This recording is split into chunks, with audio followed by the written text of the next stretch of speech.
È la coalizione di centrodestra a conquistare queste elezioni politiche raggiungendo a livello nazionale il 44,1% al Senato e il 43,8% alla Camera, ma la vera vittoria uscita dalle urne è quella di Fratelli d'Italia con un 26%, crollo della Lega che chiude con l'8,9% al Senato e l'8,8% alla Camera. Guardando sempre al centrodestra, Forza Italia conquista l'8%, appena lo 0,9% per noi moderati di Totti e Brugnaro. Non sorride il centro-sinistra che ottiene il 25,9% al Senato e il 26% alla Camera, il Partito Democratico al 18,9% e al 19% rispettivamente a Senato e Camera, 15% per il Movimento 5 Stelle, 7,7% per Azione Italia Viva, leadership del partito di Giorgia Meloni ancor più marcata in Veneto, dove Fratelli d'Italia ottiene oltre il 32% di consensi per entrambi i rami del Parlamento. Alla Camera e al Senato la Lega si ferma intorno al 14,5% con Forza Italia che si assesta invece al 7%. Nessun exploit a livello territoriale per il sindaco di Venezia Luigi Brugnaro, con noi moderati fermo al 2%.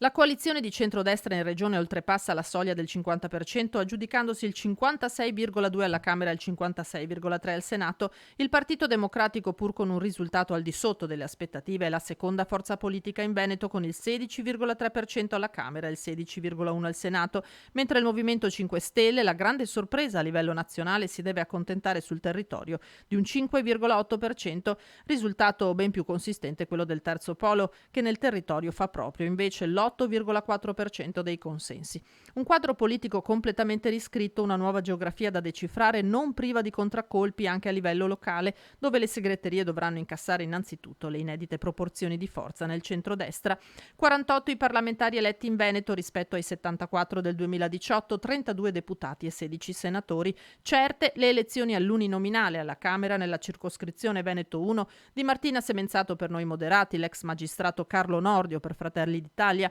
Giorgia Andreuzza, Dimitri Coin e Ingrid Bisa per la Lega. Nella circoscrizione Veneto 2 passano il commissario regionale del Carroccio Alberto Stefani, Massimo Bitonci e Lorenzo Fontana sempre per la Lega, Elisabetta Gardini, Silvio Giovine, Maria Cristina Caretta e Ciro Maschio per Fratelli d'Italia. All'uninominale al Senato eletti in Veneto Raffaele Speranzone e Luca De Carlo, nelle file di Fratelli d'Italia Anna Maria Bernini di Forza Italia, Mara Bizzotto e Paolo Tosato della Lega.